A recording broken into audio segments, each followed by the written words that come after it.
Let's get to the Ask Dr. Sean, because I got some really great questions tonight. Here's the first one. Dr. Sean, what do you think Donald Trump's life will look like after January 20th? This is a great question. I have been waiting 4 years to answer this question. Here's what I'm hoping it looks like. I'm hoping it looks like he spends a lot of time in court because he's been brought up on state charges in New York, in Florida, in Maine, anywhere.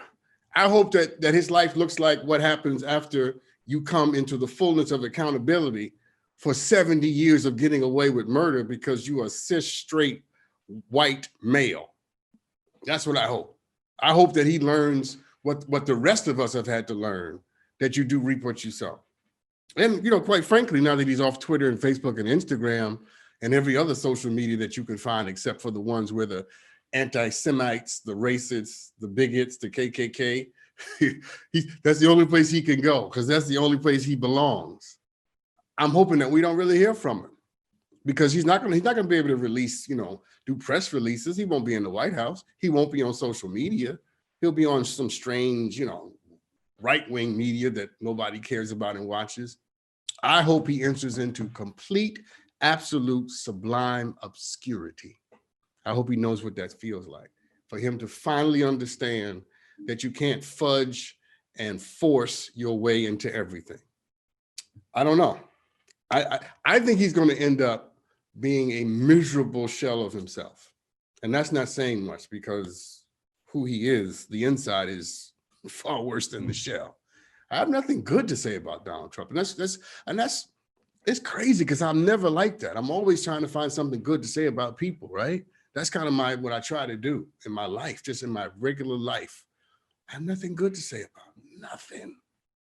I don't see anything redeemable about him, except for the fact that he's leaving, and except for the fact that he made us appreciate democracy, and except for the fact that he helped to wake up a generation of Black people who realize that, listen, if you don't take your future in your own hands, white people are never going to generously give it to you just because they've had some moment of awakening. You got to make people reconcile themselves to the truth of anti-Blackness and racism. And maybe that's what he was supposed to do. But what he looks like after he leaves, I hope I never see him again. So I hope I never have an answer to that question. Let's go to another one because I'm running out of time. All right. I tested positive, Dr. Sean, tested positive for COVID, and my husband has not let me step foot in the house for 2 weeks. I think this is unfair. Okay. I think he's using this as an excuse to cheat on me. Am I wrong to think so? What? What? There's a lot going on in that question. So you tested positive for COVID and your husband won't let you in the house and you think that that's unfair. Okay, first of all, it's a little extreme. Let's just say that. It is a little extreme because I know people who've had COVID, they're married, and so they quarantine the person to the basement or they have to stay in their room. Banishing you from the house is a little extreme. It really is. Unless there's some really complicated health thing going on that you didn't mention to me, that does sound a little suspicious. You can't come home. Like, where are you supposed to go, by the way? I don't know, a hotel? Who can afford that? I don't know if your husband's cheating on you. I just know that not letting you come in the house at all, not only is it a little strange, it kind of shows the absence of a kind of love that you would expect your husband to show you in the midst of facing a deadly disease. I mean, can I at least? Can I sleep in the bathtub? You won't even let me come in the house? Something might be up there. But here's my advice though. Stop worrying about what he's doing and you focus on your health. You need to be strong for you right now and not waste your energy and not waste your strength on trying to figure out what somebody who won't let you in the house happens to be doing. There'll be time for that. You'll get to that because it's clear that that's a conversation that's going to happen. But this is not the time for it. You spend the next 2 weeks making sure that you live. And so I speak life over you. I don't give a damn about your husband right now. I care about you. And I want you to live.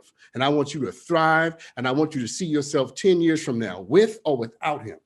Because the same God that brought you together can help you find somebody else. But none of that can happen if you're not here. And I want you to be here. So you focus on you.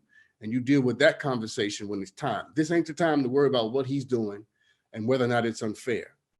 Find a place that you can go and be safe and be well and you bloom right where you're planted. Grow, thrive, meditate, and stay healthy and come out of this better, because I don't want you to die. All right, my last one. I got time? Just real quick. I'm gonna summarize this one. So this question is about a parent who wants to raise the kid in church, and the other parent doesn't want to raise the kid in church, and they said, what's the compromise? Here's my quick answer. The compromise is let your wife take the kid to church, because that's what she wants to do. That's how she wants to raise the kids. That's fine. Now, you don't have a problem with church. You just don't want them to be bound by religion. Here's what you should do. When they get out of church, have a conversation about the church that they just went to. Let them go to church and then talk about church. That's the best of both worlds. Let them go and then have a real sober conversation about what it is they experience, and you slowly begin to help them see things that they couldn't see without you. I gotta go, I'm out of time. Listen, everybody, keep sending me your questions. Thank you for tuning in tonight. Great conversation, great energy, and it's a great life in spite of everything that's going on. Be good to each other. I love you.